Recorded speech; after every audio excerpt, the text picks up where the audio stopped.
Professional wrestling is the one true sport. Other sports have their share of intense, dramatic moments, but nothing can compare with professional wrestling.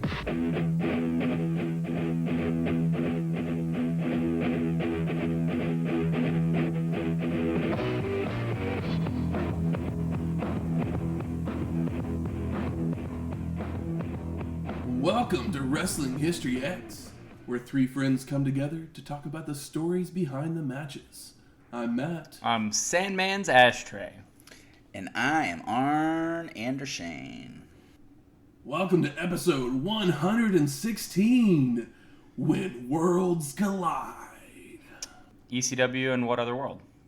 I guess we'll find out Yeah. as we go. I think Shane may have buried the lead with his nickname. Maybe a little bit. Hey, we can always redo it. No, I don't think it's necessary. Not necessary at all. Not necessary at all, exactly. This was the first When Worlds Collide produced by ECW. It would take place on May 14th, 1994, from the ECW Arena in Philadelphia, Pennsylvania, with an attendance of 1,558 people. Was that a sold-out house? It was at least the largest attended ECW event at that time. Yeah, I'm sure that they really cared about fire code. I'm sure they really packed him in there whenever they could. It's part of that Eastern Extreme right Yeah, there. Paulie can't leave any money at the door. But we're back in Philly. And that's Shane. Ooh, Philly. Shane loves going to Philly. Motown Philly back again. Yes, we are back in Philly. And Philly is becoming a challenging little bitch because we're there so often for ECW, and I'm pretty sure that we're going to be there always for ECW, right? Did they ever get to go somewhere else? They start traveling at Okay, some I point, couldn't remember if they actually but it's really made a tour. right there in the Northeast. Yeah, they're like, oh, we're in New Jersey for this pay-per-view. We're going to Pittsburgh. Yeah. So yeah, we've been back and forth to Philly more than a few times and come up with some good stuff along the way, some okay stuff along the way, some what the fuck was he thinking stuff along the way. But always plentiful stuff. Yes, always plentiful. 95% of the time it's good. Normally it's just a lot of cheese. Yes, a lot of cheese, a lot of meat, bread. So I decided to go a little simplistic. I did my research on foods that were founded in the Philly area and discovered that one of my favorite things from childhood, the purple box with the pink and white candy inside, known as Good and Plenty, was actually started in Philadelphia. Such a good box. Such a good, simple logo. Oh, yeah. Classic. You see it, you hear the shake of it, you know what the hell it is. If you are unfamiliar to Good and Plenty, it is a little cylinder-shaped sweet black licorice that is dipped in a candy coating, either white or pink. It resembles a little... They look like pills. Yeah, it looks like a little capsule. So that, back in the 50s when, moms were popping their pills, they could give their kids a box of candy to let them, let them mimic. play along. They had candy cigarettes back in the day. Why not have fake pills to give your kids? Mm-hmm. But, yeah, take plenty of. I was a big fan of Good and Plenty. My mom was a black licorice fanatic, so I learned to love these a long time ago. And yeah, every once in a while, I'll see them and just have to have them because they go great with the movie. There is actually a... Where did you even find these? Good and Plenty, Walmart. Really? I just never... You don't realize they're there until you're actually looking for them. Yeah. Or they jump out at you and it's like, oh yeah, they still make these. They are not a top 10 selling candy. Maybe not now, but No, they, definitely not now. Are technically the oldest commercially branded candy in America. Started back in 1893. Wow. Were they made by the Amish? I don't know. That's a good question. Originally, they were produced by Quaker City Confectionery Company before being sold to a couple different ones. Right now, they are made by Hershey. Yeah, there is an actual National Good and Plenty Day, October 24th, the day of Good and Plenty. So I always make sure that if I haven't had any at that time, October 24th, I generally get myself a box to shake and eat. You truly are a Good and Plenty fanatic. Exactly. There's Very a lot of funny. old candies that suck. that haven't aged well over time. Good and Plenty is not one of them. Yeah, I mean, yeah, it's if you like black licorice, you like it. If you don't like black licorice, I would not suggest it. But I do like black licorice. What about a Necco wafer? Those are pretty terrible, but I like them. I don't know why, because they're really bad. But they're bad in that good way. Uh-huh. Or have you had ice cubes, chocolate ice cubes? I have not. It looks like it's a little piece of chocolate in a foil, and it's like the shape of a ice cube, but it's probably... Is it hollow? No, it's just a solid piece of chocolate, but it melts in your mouth. It's weird. I don't know what it's made out of. It's probably not even chocolate, but they're pretty good. So you can find them in the weird candy stores and malls and stuff. Interesting. And I've only ever had them because my grandma was like, "Here, try this." But yeah, old candy's fun. Good and Plenty's. Good stuff. Yeah. While we're snacking on our Good and Plenty's, something that happened right around the same time as this show, The Crow would be released to theaters the day before. Oh, wow. Insert Cure song, right? Is there a Nine Inch Nails song? I never had the soundtrack or anything. I know it was probably one of the best-selling soundtracks of the 90s. I can't remember who all was on that one. I remember when the movie came out, and then when the movie came on video, I was working at Blockbuster shortly after that, so we had plenty of copies, but The Crow. Yeah, does anybody have strong opinions about The Crow? Some people live and die by this movie and love it, and I just think that I didn't see it when I was a kid, and by the time I watched it, I was an adult, and I was just like, well, this is fine, but I've seen a lot of better revenge movies than this one. I mean, I thought it was good. I thought it had a unique take on it. It's been forever since I've watched it. I think the franchise itself was robbed, obviously, by the death of Brandon Lee, because it could have become so much more. Probably a bigger story than the actual movie itself. Yeah. Yeah, I mean, I read the comic book, and it was cool and weird, but the comic book was one of the early kind of black and white independents that sold really well, and then made a movie out of it. Yeah, I remember when it happened, the story of him being killed on set by the stunt gone wrong. No, not really even a stunt gone wrong, the prop gone wrong. It had a bullet lodged in it, stuck inside, and then the force of the blank that was put into it pushed it out, and yeah. Yeah, we got the Cure, Machines of Loving Grace, Stone Temple Pilots, Nine Inch Nails, Rage Against the Machine, the Violent Femmes, Rollins Band, Helmet, Pantera. If ever there was a soundtrack that defined the age of the time, yeah, that would be it. My Life with the Thrill Kill Cult, Jesus and Mary Chain, Medicine, and Pantera's covering a Poison Idea song. That's crazy. I have not heard that. There's a bunch of. They're all basically covers, it seems like. Yeah, or a lot of them are. Yeah, Nine Inch Nails was a Joy Division cover? Huh. I might have to listen to this. I mean, they originally... Out of curiosity. I mean, I like a lot of these bands. Joy Division to do New Order to do Love Will Tear Us Apart as the main theme. And they're like, oh, no, Ian Curtis is dead. We don't do that anymore. When they did, that is one thing you can say about New Order is, once Ian Curtis was dead, they did not play Joy Division songs. They're like, oh, no, we're a new band now. And to be honest, as much as I love Joy Division, and I wish that Ian Curtis didn't die so young, where would the world be without New Order? It's such an important band. Very true. But obviously, for us wrestling fans, the biggest thing that possibly came out of The Crow was that it inspired Sting to get paid to do nothing for so long and make me sad. In hindsight, of course. At the time, I thought he looked awesome and was a fan, but going back and watching this stuff, I'm like, but I like Sting with the blonde hair and the makeup when he wrestles. Yep. But good for him. Get paid. I miss leather-clad biker daddy Sting from that one. Oh, yeah. That was great. Halloween Havoc or Clash of Champions or something like that. Well, there was it was a Clash of Champions where it was the Legends night or whatever, and he came in on the motorcycle, and Missy was all hot and bothered by him. Mm-hmm. For good reason. I mean, you guys were hot and bothered as well. He was looking good. Well, let's talk some When Worlds Collide.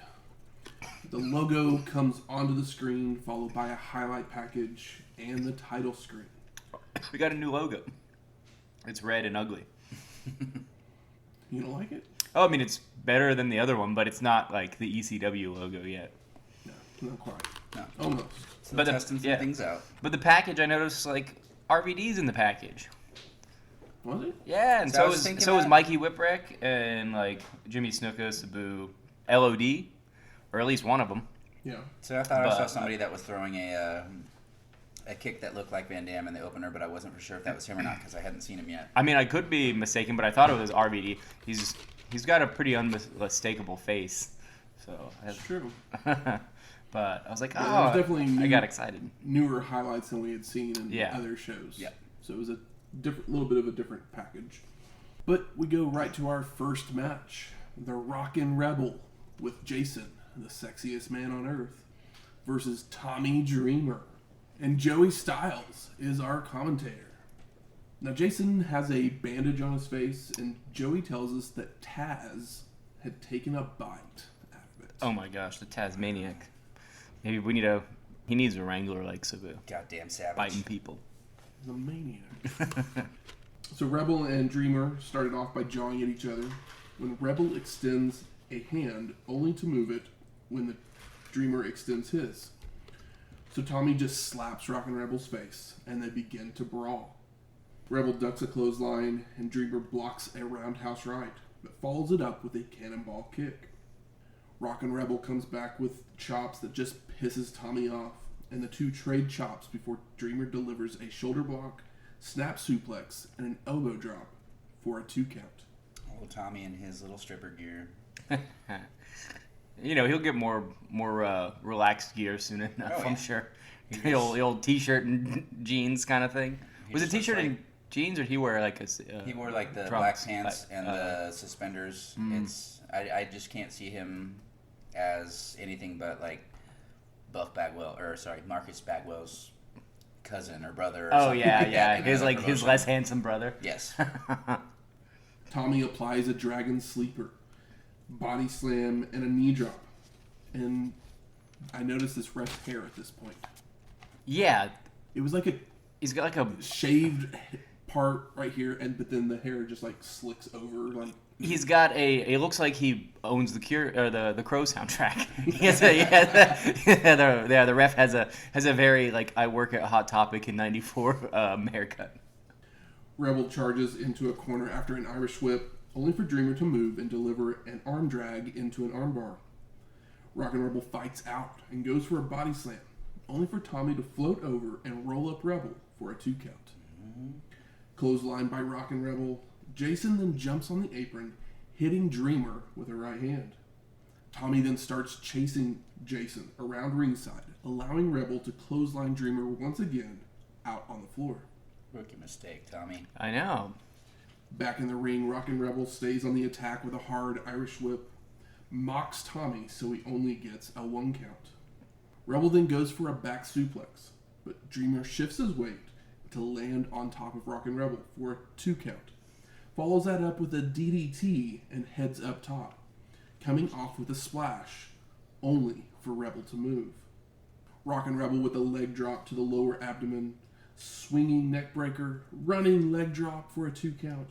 Continues the attack with a spine buster, but hurts his knee in the process. It's a rough looking spine buster. It is not nice. No. Arn should give him a receipt just for doing it.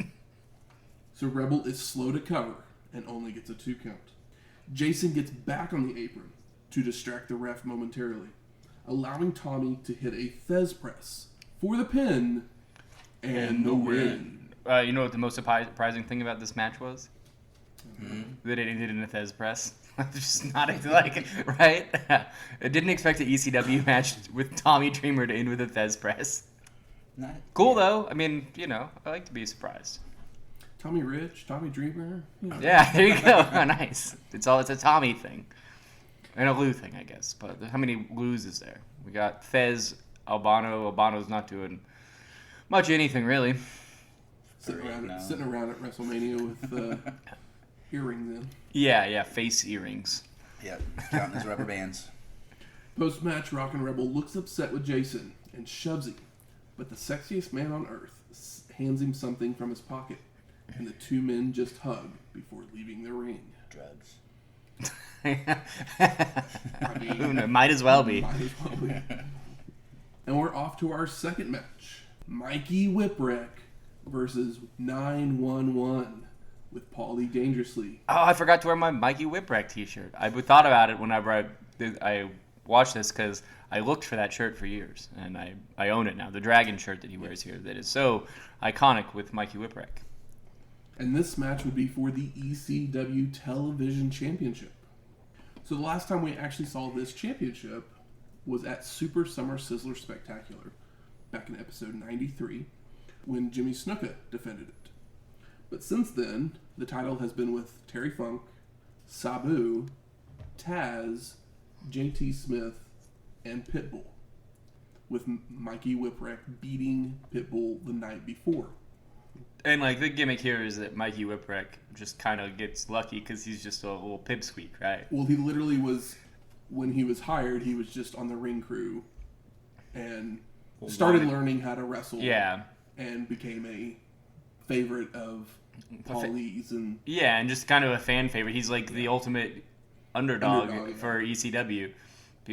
People, he's already over, and this is our first thing. It's very cute. Of his time, huh? Except for he didn't have Bryan Danielson like work or talent, but sometimes you're more charming without it. So is this our first time seeing Mikey then? It is. Okay, Mm-hmm. I couldn't remember, as I didn't think I had seen him before, and I just kept staring at him, going, "Oh my God, he just looks so small and young." Well, like the belt looks like it's just gonna like fall off. Well, of it him literally or looks whatever. like the belt, he has it around his waist, and it just keeps like falling down. Yeah, it's a good. It's Because real fun. Mikey is like 120 sopping wet, maybe.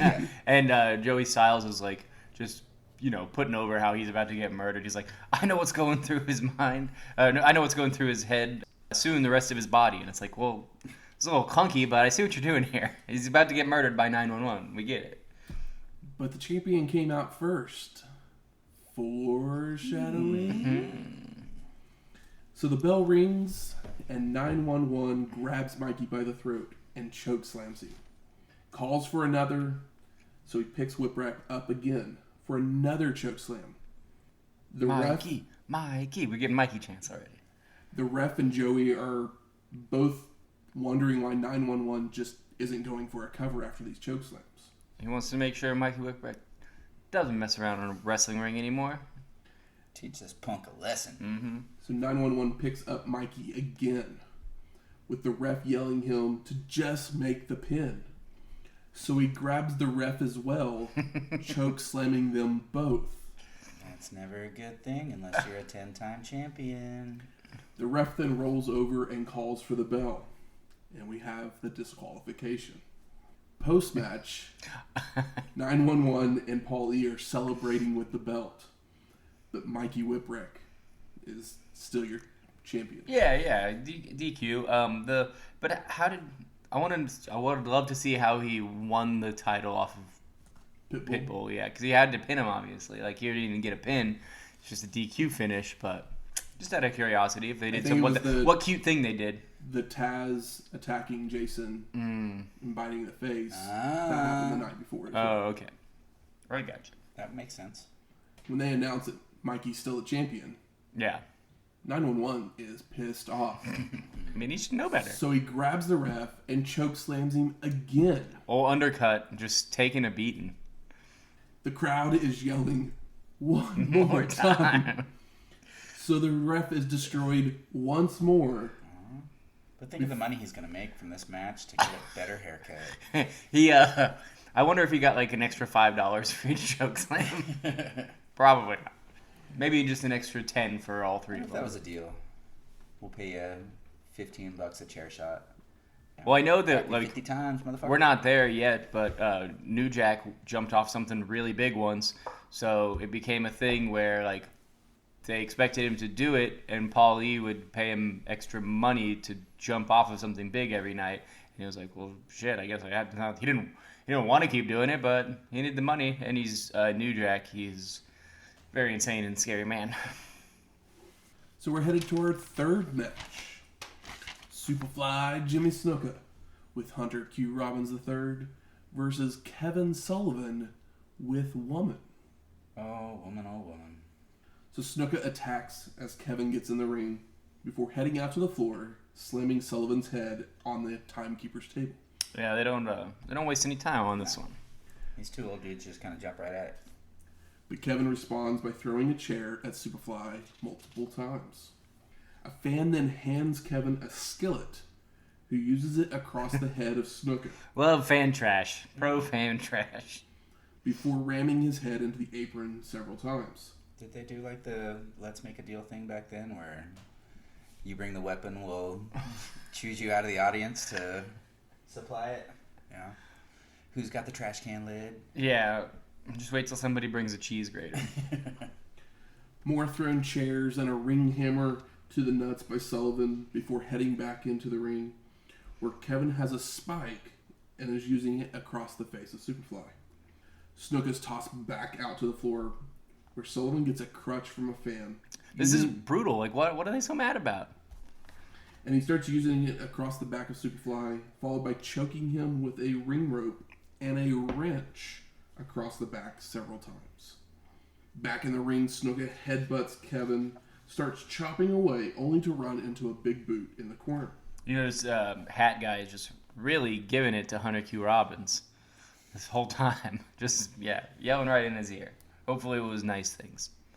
Sandman then comes out and grabs a woman, What the damn hell? dragging her back to the locker room, which distracts Sullivan. But he does go back to work on Supafly, coming off the ropes, only for Robbins to trip him up from the outside, and holding his feet down while Snuka makes the cover for the pin and the win. So post-match, Kevin Sullivan just cannot keep a girlfriend. Or even the same one. Yeah, exactly. Yeah, it's a real tumultuous relationship. Sullivan goes after Hunter, bringing him into the ring, and starts beating him with his own cane, even pulling his pants off to continue the testicle smashing. Yeah, this was a little long-winded. When he was taking his pants off, I was like, we really need to do this? Like, what's going on? It got a little weird. A little much. Yeah. It's like what you would expect a Randy Savage to have done if somebody had, looked at Elizabeth for, Oh, yeah. 3.5 seconds. You can look, but you'll never be able to touch again. I'm gonna smash your testicles just to show you. Kevin then starts chasing photographers around ringside before leaving to the back. And this would be the last time we see Sullivan in an ECW match. Oh, shucks. Well, we all have a pretty good idea where he's going. Yep. Crazy. So we go to our fourth match. The Sandman and Woman versus Ironman Tommy Cairo and Miss Peaches in a Singapore cane match. What could the story of this one be? So this is actually the first appearance of a Singapore cane, as it was drawing upon the controversy from the caning of an American citizen just a week before the show. Yeah, wasn't it like some kid that got caught with drugs in Singapore, and then they were like, they just like his punishment was basically just getting like caned outside of the courthouse. Yeah, I can't remember the specifics of it, but yeah, drugs or did something stupid. I even remember it from being spit in that public didn't or something like require that. a caning. Yeah. He spit in public or... Yeah, it was something that didn't seem like The that. punishment did $50 not fit the fine. crime. Yeah. Sandman is chain smoking it up on his way to the ring. It's so cool. Sandman is fully out of his surfer gear. Yeah, yes. he's looking like your stepdad. Yes, that is on his 5th beer, 6-pack of cigarettes of the day, and pissed off about the fence being left open. You let my dog out. So Joey tells us that this match was set up when Peaches was lashed by Woman while being held by Sandman, which brought Cairo out to her rescue. Oh, every girl loves their lashes, I thought. Wait, sorry, lashes, not lashings. Yes, yeah.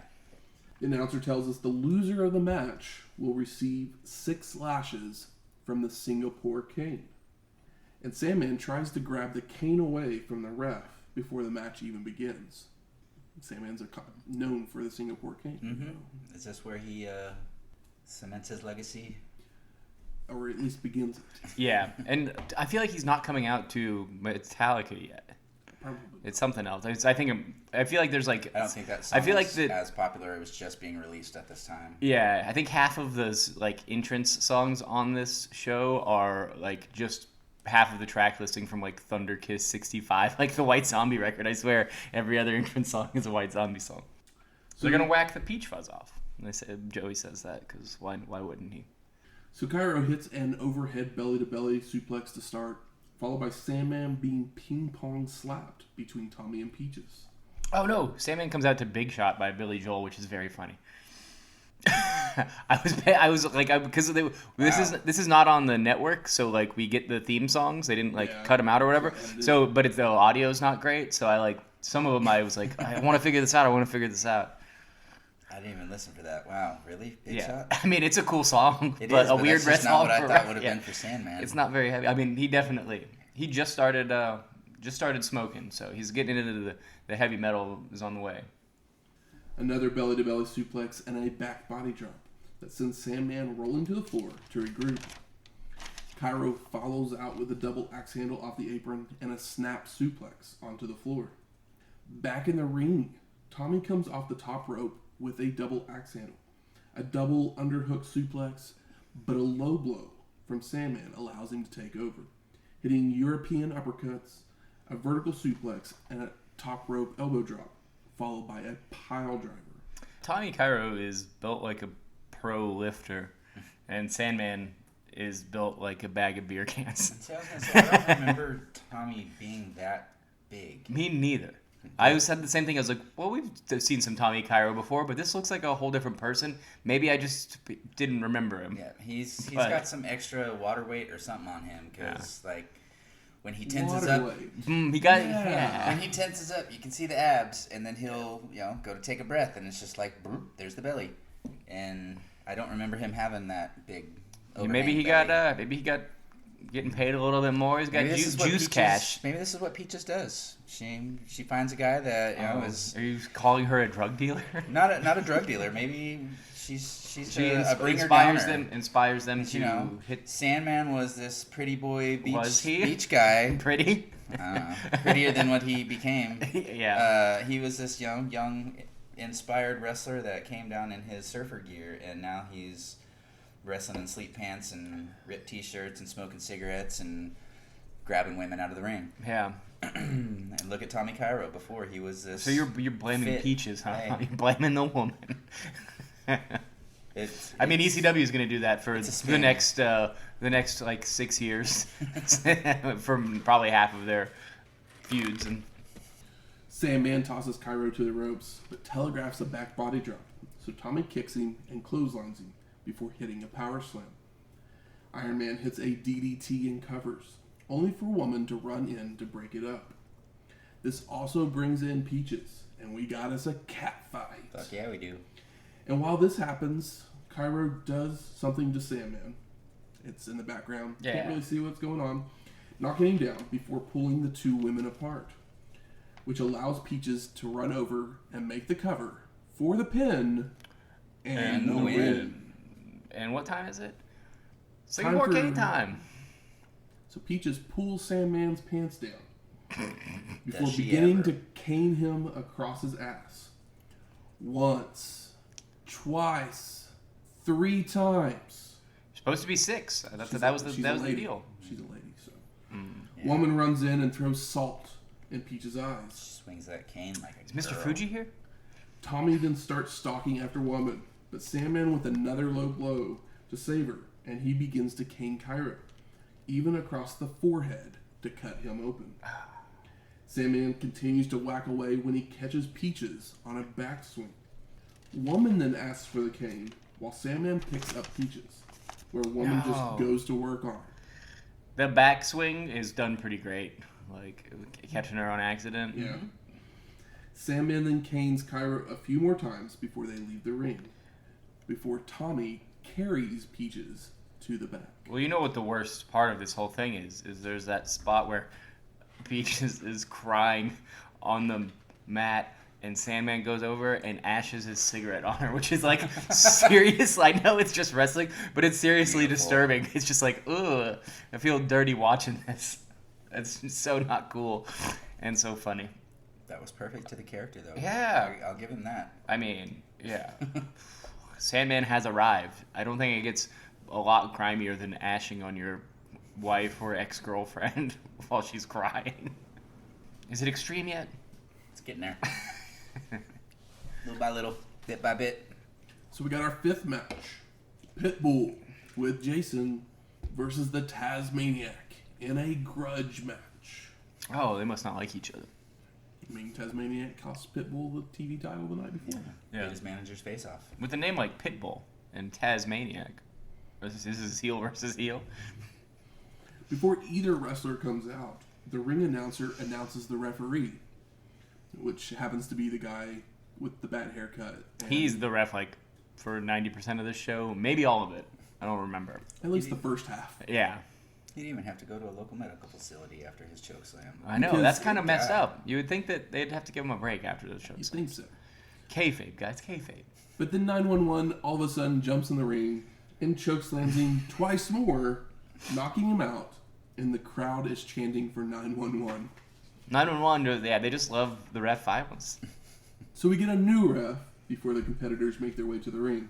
And Taz comes running into the ring, only to be attacked immediately by Pitbull. Headbutt by the Tazmaniac sends Pitbull to the floor, and he falls out to running into the guardrail and into the crowd. Throws some chairs at him before bringing him back to ringside. A head slam into the ringside table, another chair shot, but tries for one more.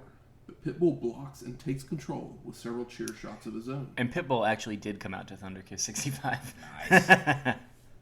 Back in the ring, Pitbull hits a belly-to-belly for a 2 count before going to a chin lock, which Taz escapes with a judo throw. But a rake to the eyes and a low blow keep Pitbull in control. But the fans, they're chanting Mikey just to get on Pitbull's nerves. Clothesline from Pitbull for a 2 count, and he locks on a trap hold. Fuck yeah. Where you can't get away from the trap hold, even in ECW. If there's anything I love more than a trap hold, it's not much. It's a Maybe test of strength. Yeah. Maybe yeah, we'll go with test of strength. Mhm. That's the only. Reverse chin locks are important. Taz escapes momentarily, but Pitbull stays on the attack with a back fist, a body slam, and a knee drop before choking him on the bottom rope. Jason gets involved with some choking as well, while the ref is admonishing Pitbull, followed by a leg lock with leverage. Pitbull with a leg drop and goes back to the chin lock, which the Tazmaniac escapes with a back suplex. Taz with a clothesline and heads up top, only for Pitbull to catch him with a kick to send him out to the floor. Dang. Back in the ring, Pitbull delivers an arm wrench heel kick, goes for a short arm clothesline, which is ducked and reversed into a T-bone suplex. It's pretty cool. Tazmaniac then slams Pitbull into the corner multiple times, followed by an overhead belly-to-belly. Jason then jumps on the apron, only to receive a German suplex from Taz into the ring. The ref goes to check on Jason, which allows Pitbull to wrap his fist with a chain, clocking the Tazmaniac to knock him out. Pitbull then makes the cover for the pin and the win. Oh, Taz. I know. It's like I figured. I guess Taz has yet to arrive. I mean, Joey Styles says that Taz can't even speak English yet, so we've got a ways to go. I'd love to see him do a promo where he just stands there and just. like an old wild Samoans thing. Just have like subtitles Or like underneath the it that Tasmaniac. say Oh, okay. Oh, yeah. Okay. Duh. Like actual Taz. Very speaking good. Tasmanian or something like that underneath it in subtitles. While wearing like one of those Looney Tunes denim jackets from the 90s. So we go to our 6th match. The franchise, Shane Douglas, Mr. Hughes, and the public enemy of Rocco Rock and Johnny Grunge versus JT Smith and the Bruise brothers of Don and Ron Bruise in an 8-man elimination tag match. 8-man, you say? So your first thought is 1, 2, 3, 4, 5, 6, 7. it's because Road Warrior Hawk was supposed to be in this match, Uh-oh. but he had a knee injury and was unable to compete. A knee injury. Quote, Are we unquote. sure? Are we sure it was a knee injury? That's what I found. Okay. That's what I just I'm figured that maybe they said it. I don't know. He was drunk and he fell backstage and hurt his knee. It's his pre-power team, Hawk. So, Well, that's when he got sober and started doing the power team. Found God. so Shane grabs the mic and mentions Arn Anderson sitting in the back. Mm-hmm. Hey. And he basically challenges Ric Flair to a match. That wouldn't happen for another 6 years. Yeah, he's just trying to get everybody excited. He's the champion. Hooting and Ric hollering. Flair's the champion. Yeah. I mean, being in a bingo hall with 1,500 people, calling out Ric Flair, it's only gonna help business. Oh, yeah. You stand up there in front of those people, you can't feel anything but that big dick energy. So let's call out. The biggest Let's dick of call them out all. Rick. Big Dick Rick. Space Mountain himself. So everyone just starts brawling in the aisle when Douglas and JT end up in the ring with Smith laying in left hands, forcing Shane out to regroup. I love JT. Just saying. Hughes gets in the ring, but JT keeps it up with left hands until Shane rolls back in to hold Smith, allowing Mr. Hughes to deliver some right hands of his own. I do not like Mr. Hughes. I'll just say that much. I don't know that anybody likes Mr. Hughes. One of the Bruise brothers gets in the ring, only to be maligned by Public Enemy, followed by a running knee across the back from Douglas.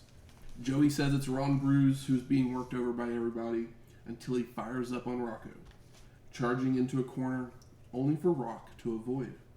Hughes with a drop kick. Shane starts working the knee of Ron with a spinning toe hold, only for Don to run in and break it up. Old Don and Ron. That's right. Grunge keeps up the work on the leg, only for Ron to reverse it into a pin attempt for 2.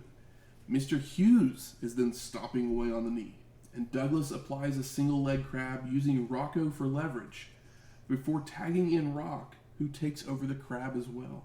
Rocco gets some strong screen time in this match. Everybody keeps tagging in to continue the work on the knee until Shane hits a drop kick and a running head scissors. He goes for a second one, but Donna's there to nail Douglas to the mat, allowing Ron to make the hot tag. Damn, that's a lot of hair in a tag. Don in with right hands to Shane and Johnny, clothesline and multiple elbow drops to Douglas, followed by a big boot, before throwing him to his corner to tag in Rocco, who after receiving a few shots, tags in Grunge. JT comes in with left hands on Johnny, but Rock runs in with a tackle to his bad leg, and they start working his leg. Hughes comes off the second rope with an elbow drop across the leg, stomping away on it. Rocco's back in to continue the attack with a leaping headbutt, and starts doing the Cabbage Patch. Why not? I mean, that's his move. Yeah. True. I guess that is. I forget. I mean, Cabbage Patch, pretty big here in the early 90s. I remember doing the Cabbage Patch. The Bobby Brown. I don't know.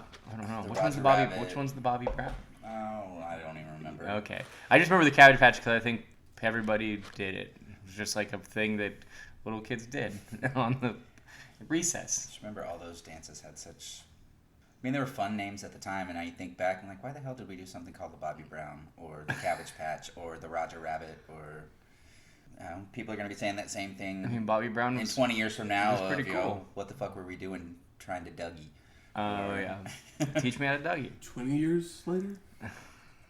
I'm comparing it to the timeline between now and 1994. Rocco Rock with a body slam. Grunge comes off the top with a splash across the legs, which brings in the Bruise brothers, and we get a Pier 6 brawl for a moment. Ooh, our first Pier 6. Once it's clear... Pretty impressive considering this is ECW. Yeah. 6 match matches. 6. Yeah. Once it's clear, Rocco's still working the leg of Smith. Hughes comes in with a scoop slam and heads up top, but JT rolls out of the way of the splash attempt, allowing him to roll to the corner for the hot tag. Good for you, JT. You took a little bit of a beating. Damn right. Don with the big boot to the franchise, back body drop on Hughes, tosses Rock out to the floor and tags in JT before heading out to the floor to brawl. JT has been... I just got the hot tag. It's been on the room for legitimately 20 seconds. It's no time at all. I was flabbergasted. I was like, JT, I guess maybe the other guy forgot, and JT was like, well, I got tagged in. I guess I gotta go in now. Who's calling this thing? Shane, Mr. Hughes, and the Bruise brothers all start brawling out into the crowd, which we can't see because the camera stays focused on the ring. Yeah. But they end up getting counted out to be eliminated from the match, even though none of them were the legal man at the time. I mean, yes, but also JT Smith just got a hot tag and got tagged right back in, so we're already making huge mistakes here. But also, I'm not going to complain because this match was already going way too long. Yeah, well, we didn't. You know how we feel about 8-man tags most of the time. Are these guys really working the legs of the Bruise brothers and JT Smith? I'm like, this is on. Yeah. There's a like. Come on.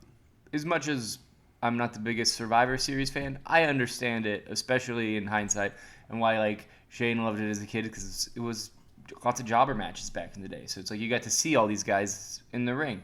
These guys are not even low tier Survivor Series matches type names. So yeah, I'm still trying to figure there's out. There's not a Don Morocco in the bunch here. Which are the heels and which are the faces? Oh, any team that Shane Douglas is on is the heel team. Yeah. Okay. So I was trying to because figure that out. JT can't be a heel because he's too cool and nice. Like, I'm only used to the Bruise brothers being like badasses, so I thought maybe they were bad guys. But then like Mr. Hughes has never been a good guy, so. You mean Big Cat?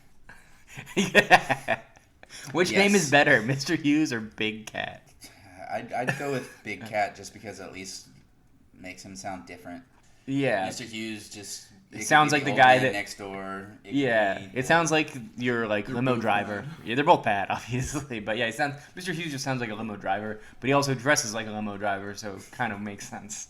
Maybe that's the whole gimmick. Very true. Large limo driver. But after those elimination, that leaves Public Enemy versus JT Smith in the ring, and JT just continues to be worked over with multiple wishbones. The brawling has made their way to the production area as Rock makes a cover in the ring for a 2 count. And the brawling then comes back to ringside as Rocco knocks Smith down, just knocking his leg out from under him. Grunge heads up top to splash across the leg again, rams it across the apron multiple times, before grabbing a chair to slam it against the leg as well. Oh my gosh, leave JT alone. Right? Rock begins to cabbage patch again, and goes for a spinning toe hold, but JT kicks him off into the turnbuckle, only for Rocco to come back to try again, but this time gets the figure 4 on Smith. What is he doing a figure 4? But gets the figure 4 on. Yeah. Smith turns Rock over to reverse the hold, so Rocco releases it. Rock then hits a clothesline and starts gloating again with the cabbage patch, only for JT to roll him up for the pin. Went back to the patch one too many times there. Rocco. And Rocco Rock is eliminated. Bye. Grunge runs into clothesline Smith and hands him to Rocco to hold. Charges in with a forearm and goes for a second one. But JT ducks, sending Rock to the floor, which distracts Johnny long enough for Smith to cradle him up for the pin and the win. The right man won. Yep. I was happy for him. And it's like, oh, cool. That's awesome for JT Smith. I like JT Smith. But then I was like, well, really, what is being a face in ECW? They don't want any of that. They just want violence. Yeah. The face in ECW means you're just going to get your ass kicked. Try and get sympathy. Yeah, in a roll-up win sometimes. So post-match, Public Enemy continues the beatdown, hitting a double vertical suplex on JT. Can't win for losing? Is that what they say? Something like that. Yeah, that match went way too long. Yeah, I agree. Like as I was watching it, I was thinking that same thing, and then I look at the show notes here, and it's like, Jesus, we've got a page and a half of this one match where, man, we didn't need this first section here with 6 bullet points would have been great. It's all leg work. It's leg work and like quick tags. And technically, they should have just leg worked JT to begin the match. Do the hot tag to one of the Bruise brothers. Bruise brothers, Pier 6 it, break it out. Then you go straight to the JT Grunge versus Public Enemy. Yeah. But instead, he gets the 2 roll-ups. You can still have the 2 roll-ups. That's good. Leg work, yeah. Hot tag to JT. JT back in. Leg work on JT. Yeah. Hot tag. 20 seconds later, It's like they lost the plot for a second like- and they went an extra 5 minutes. It's like, okay. Like, yeah, when in doubt, just do it again. Roll it Paulie's back. like, Not oh even- guys, you gotta go 6 more minutes. Once you plan it, 6 more minutes. Not even a trap hold. What the hell? So we go to our 7th match. Sabu and beautiful Bobby Eaton Oh. Interesting. with Paul E. Dangerously in 911 versus Terry Funk and Arn Anderson. So funny to have Sabu in the ring with, like, some legit technicians. Mm-hmm. Yeah. That was my thought. Yeah, I was like, this is one of these things that's not like a... And of course, Terry Funk is older here and has retired a million times and isn't the technician he once was, but he's still living legend, and he gets more into, like, the brawling and brutal matches in the 90s and stuff. But he's still Terry Funk. Sabu Yeah. never reaches. See, I'm used to Bobby in the post-Dangerous Alliance world of WCW. Being a face that never wins. Well, being a face that never wins, but also just having random tag team partners. And Sabu with Bobby Eaton is possibly the most random tag team partner I think I've ever seen him with, because I never would have pictured the two of them. They don't even look good together. No. It's very funny. But Bobby Eaton, also probably the worst gear of his career here. It's like bright pink and like bright green, and Yeah. it is yucky. I mean, if anything, it's very early 90s, so I'll give him that for it. But We're in maybe 94. he wanted something different from what he normally wears in WCW, because those are licensed under WCW. Maybe. I don't know. I'm not These sure. were the hand-me-down leftovers that he just got to throw This on. was his house show gear. So you might be wondering, like, why are these two WCW guys here on this ECW show? Because worlds gotta collide sometimes. Yes, WCW TF, man. So WCW actually was going to run Slamboree in Philadelphia in a couple weeks after this show, Drumming up business. which we'll cover in a couple weeks.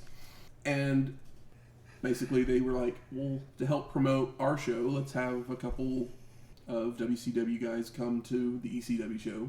ECW ends up sending someone to Slamboree as well. Is Nice. it Pitbull? It might be. We'll find out here in a couple weeks. Mr. Hughes. Oh, Mr. Hughes. Mr. Hughes done been in WCW. And I assume that it was probably Eaton and Anderson because they were friends with Paulie, as they were both in the Dangerous Alliance Yeah. back in the day. So. Mm-hmm. And they're like, oh yeah, sure, we'll go make a few bucks, and obviously they're not here to blade. No. Just saying. Or at least we hope they're not. I mean, Yeah. I've seen Arn bleed before, and he's a beautiful bleeder. But a beautiful bleeder. I What a don't. compliment. I don't want him to come down there and just jump right into the craziness. So Sabu and Funk start us off, but Terry takes a powder immediately. So Sabu follows out and slams Funk's head on the apron, rolling him back into the ring, and hits a running shoulder tackle for a 2 count. I love that Joey Styles, these guys got tired of Disney World, which is funny because they just started shooting in like the Orlando area. the Orlando. Like we'll see soon that's where like WCW Saturday Night is shot. Yeah. These two guys, WCW, wanted to come down here and see what, or Yeah. they wanted to come down here for a fight or something like that. I don't Yeah. remember how he worded it. Eaton with right hands on Terry, forcing Funk to the floor, where beautiful Bobby stalks after him, but Arn chases him away with chair in hand. Back in the ring, Sabu body slams Terry over the ropes into the ringside table, followed by Eaton jamming a chair into the head of Funk. Once more back in the ring, a chair shot and Air Sabu is delivered to Terry, who falls face first into the chair as well. It's a shame they never made, because the Air Sabu, he does that like that weird kick where you kind Running of jump off the chair. Yeah, but Basically like a leg lariat. yeah, but like he kind of is in the shape of the Nike logo. Why was there never an Air Sabu T-shirt where he looks like the Nike logo? Because I guess they'd probably get sued if anybody actually bought them. Yeah, this was before wrestling was still considered, top tier, whatever, athletes. Pre Attitude Era, when they all started to be taken a little more seriously. But yeah, I don't know if Air Sabu Would have kicks quite taken off. Yeah, we saw how Nike reacted recently to the whoever that guy was, the satanic shoes. Oh, I heard a little bit about that, but I don't remember. Who cares? Yeah. Who cares, Nike? Chill out. Lil Nas, that's his name. Nas X. No, Lil Nas X. Yes, Yeah. I know the country song. Beautiful Bobby lays it in on Funk, sending him into the corner, but tags out to Arn's dismay. Anderson goes downstairs with a knee drop, left hand, scoop slam, and more knee drops on Sabu, before knocking Eaton off the apron and slamming Sabu into the corner. Terry grabs Beautiful Bobby off the apron and begins to brawl with him around ringside, while Double A dumps Sabu out to the floor. Eaton is slammed into the ring post before Arn brings him back into the ring, locking on a figure four, which Paul E. ends up breaking up by raking the eyes of Anderson, while Funk is slamming a piece of the broken table across the back of Sabu. That table break was really funny because he's just kind of. Normally people break a table with their back. He just like fell into it like Chris Farley style. Terry brings another piece of the table into the ring and he props it up against the ropes before pile driving Beautiful Bobby through it. Double A slingshots Sabu into the ring, slams him, and heads up top, only for Sabu to drop kick him to the floor. So Funk comes in and slams Sabu, going up top for a moonsault, but nobody's home. Eaton reverses an Arn piledriver attempt on the floor with a back body drop, while Sabu comes off the top with a moonsault onto Terry for a near fall. Funk hits a power bomb on Sabu for a 2, and then stays on the attack with a reverse neckbreaker and a DDT. Funk punches Beautiful Bobby off the apron while Anderson chokes Sabu. And then Terry returns to Sabu with a headbutt so hard that Funk stumbles through the ropes to the floor. So Sabu follows out with a somersault plancha. You know, the man was born to fly. Also, I mean, give it up to Terry Funk moonsault. Didn't expect that. No. Not that age. Well, not ever really. Yeah, never. Accidental, maybe. Yeah. Funk is being double teamed, so Double A brings a chair in to make the save and rams Sabu into the post. Posted. Back in the ring, Sabu with a spinning heel kick, a body slam, and a moonsault. Eaton comes in with a slam and hits the Alabama Jam for the pin. And no! Terry breaks up the pin. Sorry, Bobby. Also, big up to Sabu. He hits like 2 perfect moonsaults. You know, because he's kind of in the ring with some real ass wrestlers right now. He kind of has the Too Cold Scorpio thing where it's like, sometimes it just don't hit right. Yeah, where he gets about an eighth of what he was going for, and then lands ass first on somebody's nose. Oh yeah, or lands his face on someone's knee.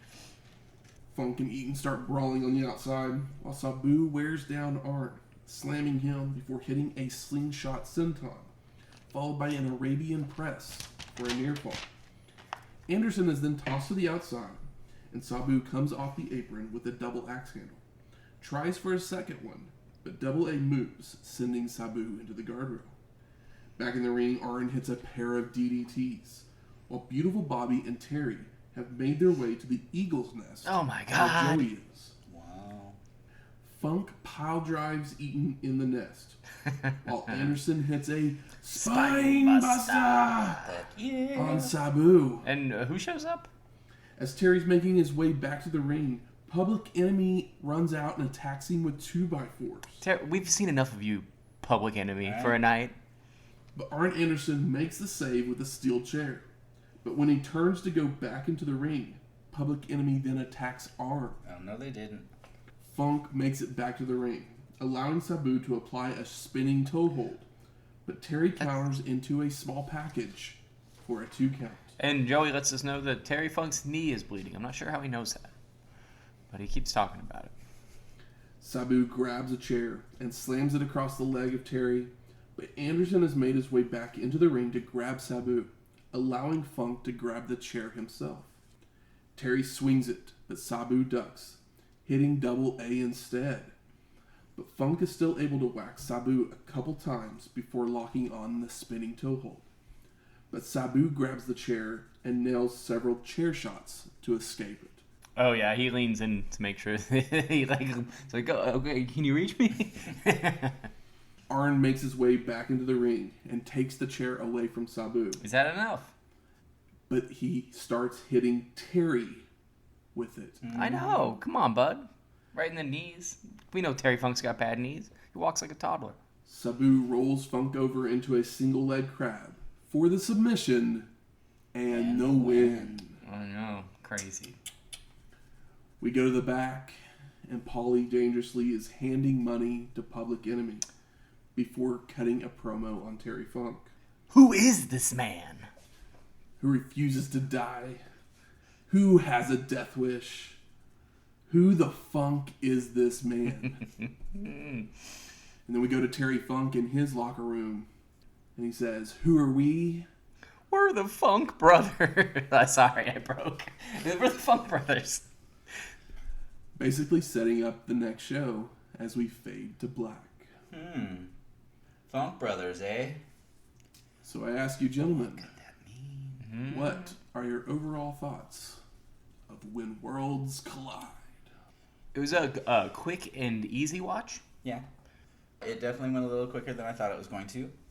Not as many of the, I want to fast forward through this matches that we had in the beginning stages of Eastern Championship Wrestling. It was a nice little surprise to see Arn and Bobby out there because I Agreed. had no clue until the little graphic showed up on the screen and I saw Bobby's name. Yeah, I was like, I didn't who's even notice coming? Arn's name. Who's showing up here? The thing with it's cool they showed up, but considering the other Terry Funk main events we've had in ECW, this one landed a little flat. It was still entertaining, but we've had some fun schmaz hour-long funk gunk matches. They've had a trend over the last few ECW shows where it was, they were notching themselves up to, another step. This one was kind of a stall in place, but it wasn't necessarily a bad thing. No, it's like well, It's prepping for what's coming next, I think. yeah, it's like, well, we're gonna put Arn and Bobby on here. That should be enough for a main event. But I don't know if you can base the title of an entire show around that one match, though. yeah, around a tag match that's like a special singles tag, like a special one-time tag match. This is a really good house show. Yeah. Exactly. Yeah, I won't watch the show again, but if I went to the show, I would have had a blast. Mm-hmm. There was no... I was having fun with this show. Yeah, me too. The first few matches, none of them were great by But they any were means, quick, and they were quick, they're fun. ECW, and the crowd's into it, and Joey is firing on all cylinders here. But the 8-man elimination match, it took the wind out of my sails. Mine too. And not even Arn and Beautiful Bobby could save it. Plus, even though I liked the main event, I did too. but that 8-man tag just put a dirty taste in my mouth. When And- JT tagged back in, my heart sank. After he got the hot tag and immediately tagged back in, got tagged in, I was just I turned into Bill Watts. Be no, what is this? What are these guys doing? This isn't wrestling. I've never been a fan of Public Enemy, so there was a little too much of them in this show for me also, but I mean, Rocco got all his shit in. I'm not putting this show down by any means. No. It was a solid show to watch in comparison with some of the ones that we've seen before. I just think it's setting the stage for what's coming next. It was one of those little seeds of the future. At an hour 45, it's not a slog. It's around that, right? It's under 2 hours. Yep. Good. Where's the smart marks at? All right. Fuck you. I think it's time we smark it up. So what are some of the best moments of the evening? Oh, Mikey Whipwreck chants. They warm my heart. I got to throw Mikey in there too because I wasn't expecting to see him, and I've never seen a Mikey Whipwreck match from that far back. Did you really see a Mikey Whipwreck match? But they're actually building somebody in a as silly as it may be, it's a meaningful way. Like, if people are behind it, they're behind it. If they're in on the joke, that's fine too. But they chant for him even when Pitbull was in the ring and Mikey was nowhere to be seen. Seeing him on there made me get my phone to look him up to make sure I was thinking of the right person, because I kept staring at him thinking, there's no way in hell this is the same Mikey How do you Whipwreck I'm miss the thinking of. iconic T-shirt? Yeah, I mean... It wasn't the clearest graphic on the TV. But, no, I just kept staring at him like, is this seriously the same guy? Because I'm used to seeing him a little thicker, a little less hair, and... Yeah, he was just this little... Yeah, young. He's probably like boy, 22 or baby face. something. Something like that. Yeah, He's very super young. right here. Also, Terry Funk moonsault. Terry Funk moonsault, Yeah. for sure. And Sabu was clean on this match. Yeah. Like, He did. We had some mess ups the last time we saw him, Yeah. but he was clean throughout the entire So match. if he follows this too cold format, then the next match we see with Sabu, he'll have some botches. Yeah. I think seeing Sandman as Sandman was... Sandman ashing on Peaches was so brutal that it brought a smile to my face and also disgusted me. Yep. Yeah. I'm like...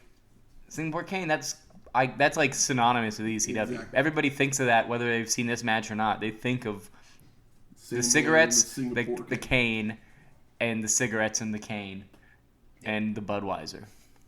How about disappointing? 7-man. Just... I wanted a little bit more for the Well, a cleaner finish for the last match. Yeah. What I said earlier, I think, is the problem. Is that they did the extended knee leg work 5 minutes too long. 5 minutes too long, Yeah. basically. Like, do it to JT, get it done with, It would have been fine. go to the brawl, Yeah. When and you're already that down. match is probably 10 times better. I probably Honestly- I probably enjoy the match if If- we cut out the first 5 minutes of that match where they're doing the leg work on the Bruise brother. Yeah. Because I'm like, it was just like, This guy's too big for that. Yeah, exactly. This guy is too big to be doing leg work on. Yeah, that's like doing legwork to like fucking Hercules. Something tells It's me... like, what are we doing here? Like, Ad hoc Hercules actually- can lose. He loses all the time, but he doesn't lose by from a figure four. You know what I mean? Something tells me had Hawk actually been in the match, this match would not have gone on as long. So there's no need for it to have gone on this long, being one man down from the start. Yeah, but at least in my opinion, the right man won. Yeah, I mean, the right guy won. person won completely. Yeah. It's just, of the show, this was the one that I wanted to fast forward through the most because, I mean, it had Mr. Hughes and it had Public Enemy, which are three people that I don't really care to watch anyways. And yeah, it was just too long. Yeah, I mean everything else is legitimately pretty brief. Mm-hmm. So this one being that much longer feels the time. You feel the time considering everything. Pretty spry. Best performer of the night. I gotta give it to, I don't know his name, but the referee who will never call 911 again in his life. Oh yeah, the manager of Hot Topic Yes. of Philadelphia. Flash Punk. Yeah, there you go. The undercut kid. Arn Anderson gave a spine buster to Sabu. I mean, yeah, that's awesome for sure. They went into the Eagle's Nest, even though the pile driver looked like shit. They were up in the Eagle's Nest. I will say that when Terry Funk goes, I think he goes through the table early, and then you see him underneath the ring, like halfway, and I'm like, oh well, he's obviously blading, and then he didn't blade for some reason, or maybe he just didn't get it. Maybe it was a time thing, and then he ended up blading in the Eagle's Nest when he came down, and I was like, yeah, and they didn't even really talk about that. It's just like, oh well, I mean, if Terry Funk's in a match, There's gonna be you got to bleed, and Terry Funk, his forehead doesn't quite look like Dusty or Abdullah's. He's a little bit classier with. He's a surgeon when it comes to the razor blade compared to some of his contemporaries. Yes. And I'm pretty sure I know the answer to this, but most surprising thing? For me, it was that Arn Anderson was on the show because I had no clue he was on there. I mean, that's Yeah. definitely the most. Arn and Bobby. Yeah. showing Yeah, up. I mean, I'm always happy to see those guys. So that was cool. Terry Funk They're moonsault. definitely two of our Still, I favorites. can't get over Terry Funk moonsault. The Bobby was spoiled for me before the match because I actually saw the little graphic on the screen, but I didn't see Arn's name on there in time. So him Oh, yeah. walking out with Funk was a nice little surprise. A much-needed treat. Making their way to the ring. It's trivia time. Ooh. What we got this week, Matthew? This week, the category is music of the mat.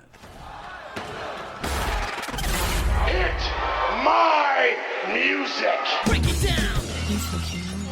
These ones always make me nervous because I'm like, So I will play the theme song of a wrestler. Buzz in, guess it correctly, you get 3 points. I would say be ready on those buzzers.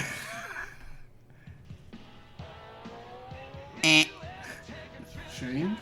That would be Mr. Big Boss Man. it's one of the best ones. One of the guys that nobody cares about. Like, nobody's a huge Big Boss Man fan, but, like, this is one of the best themes. For a guy that, like, people don't... Like, Demolition theme rules. Demolition also rules. Yes. Like, Boss Man theme rules. Boss Man How himself. strongly does anybody feel about Big Boss Man? I mean, when I was a kid, I think Boss Man was one of the few action figures I actually had. It's a good action figure, too, because he's got, like, a cane, and he... It's a nightstick, it's a nightstick. sir. Yeah, nightstick, sorry. Not a cane. We just Singapore'd cane. I got cane on the brain. But he, yeah, and he's big and he's got a cool uniform. Exactly. Cool cop uniform.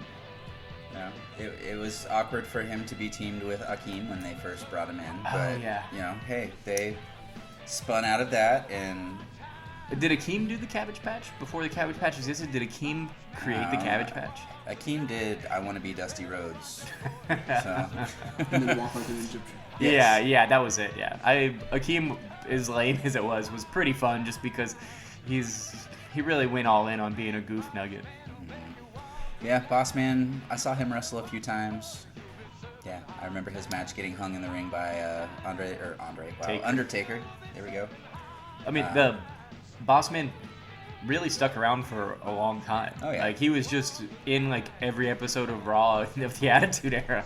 I just Whether he remember- said anything or just stood there or did a brawl of some sort, like, he was just around. So, kind of quietly, like, cleaned up in a way where it's like a lot of these guys, like, people that are legitimately great, like Tito Santana and stuff, like, go nowhere or, you know, just kind of fade off into nothing. But old Ray, old Big Bubba, Yep. Mr. Trailer himself. just stuck around, made some money. WWE Hall of Famer, you know. Oh, he should be. So, the scores after this, I have to admit, I somehow messed up the scoring at some point. Uh-oh. It's And okay. I've gone through. I and trust you. Rechecked everything. And so now the scores This is scary are for me. Shane with 68 points. Me with 42. Temple with 40. Oh, I gave myself these points. I was a pretty good guess though. So it's a little... I guess we missed a question somewhere Oh yeah. along the line. At one point, I was like maybe 13 points away instead of You were in 20. the lead after like the first 7 Yes. episodes. Yeah, I don't remember. I mean, And Shane then cleaned up. I And crept then up. he went like on a roll of like 5 episodes in a row. Yeah. With the right answer. At one point, I was 21 ahead of you, and that was what I knew was the highest above, but Now you're 23 ahead of me, right? 28. 28. Oh my God. Well, But we got some fun ones coming up. I'm sure we do. I mean, I always like the Matt ones, but I was like, because you got it right as the guitar slide and then once the fucking kick drum hit, I was like, damn it. Next week, WCW Saturday Night. Ooh. Is this our first WCW non-pay-per-view show? Yes, it is. Crazy. It's not even a main event. It's just WCW Saturday Night. Mm-hmm. And this episode is from May 14th, 1994. And if that date sounds familiar, it's because it was the same exact night as this ECW show. So, we just spoiler covered. alert, no Bobby or Arn on the WCW show. Hey, Possibly, but they filmed those Saturday nights way in advance. So. Yeah. true. It aired the same night. Didn't happen the same night. Exactly. I wonder if they recorded them 6 months ahead of time or something. I don't know how far. I mean, in they advance. probably were shooting Or did they learn their lesson? 2 or 3 times a week because they're just chilling in Orlando, and we'll see when we watch the show. It was only taped about a month earlier. A lot of those people that are at the in the venue are just people probably at the theme park that just they gave them the free ticket and they walk in because it's a lot of kids and a lot of people that aren't wrestling fans that are reacting in weird ways. This show actually wasn't at Universal. It wasn't. They hadn't started those tapings yet, so it was actually still at Atlanta. Oh, okay. Well, it looks like a studio show for sure. Heads up, Atlanta. Center Stage Theater. Oh, okay, Center in Stage. Atlanta. All right. Well, it's papered is all I'm saying. I can tell. So music from this week's show is Thunder Kiss 65. 65, 5, yeah. By White Zombie, as that was the theme song for ECW at the time. Ah, that's right. And Sabu won the main event, so we play his theme song, Little Crazy by Fight. Ooh. Fight. What a band name. I definitely wouldn't want to get into one Fight. with them. Yeah, probably not. If you like this episode or any of our other ones, please go out there and rate and review us on iTunes, Stitcher, Google Play, or wherever you find your podcasts at. You can always email us any comments, concerns, questions, recipes. We're going to Atlanta next week. Hey, Georgia. Yeah, well, hello, Atlanta. Hello, Philadelphia. Hello, Atlanta. How are you doing, Philadelphia? We're back soon. So yeah, Georgia, Philly, Japan, Anywhere. any of those places. You got something that you think we'd like? Doesn't even have to be from that city. If it's in the same state or area, Yes. I'll take it because Philadelphia and Georgia both are kicking my ass when it's coming to figuring out stuff. But you can always email us those at wrestlinghistoryx@gmail.com or find us on Twitter at wrestlinghistox. That's wrestling HISTOX. We'll talk to you next week. Later.